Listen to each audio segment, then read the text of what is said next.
tumeweza kuwasiliana na wauzaji wa jumla katika maeneo yote ya mji wa Dar es Salaam.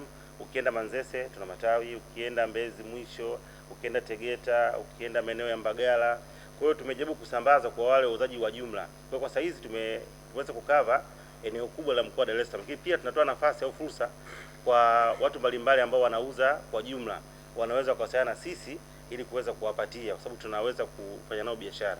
Kwa hiyo sasa tupo katika hatua ya kuendelea kujitanua. Kwa hiyo kwa Dar es Salaam sehemu kubwa tumekava, lakini mikoani ndio tunaendelea kwenda. Kaji tulikuwa tuna promotion maeneo ya mkoa wa Tabora tumefanya kidogo na Mwanza kidogo, lakini baadaye tutafanya mikoa yote ya Tanzania bara.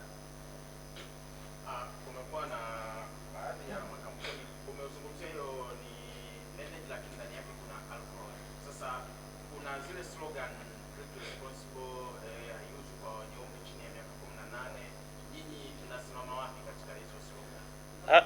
Yes, ndio.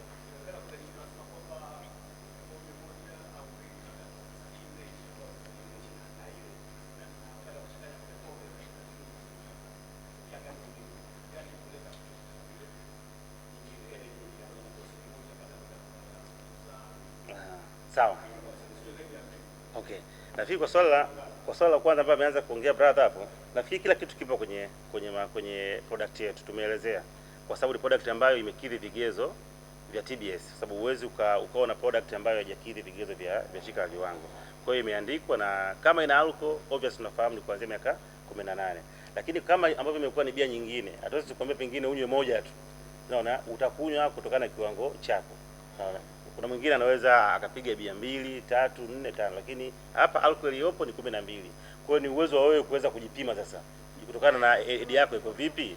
Ukiwa moja chali basi, ukiwa 3 kwa hiyo ni wewe, lakini kimsingi imekidhi vigezo vyote. Kwa hiyo inakupatia nguvu, lakini pia inakupatia uwezo wa kuweza kupata flavor, lakini na hiyo alcohol ambayo iko ndani yake.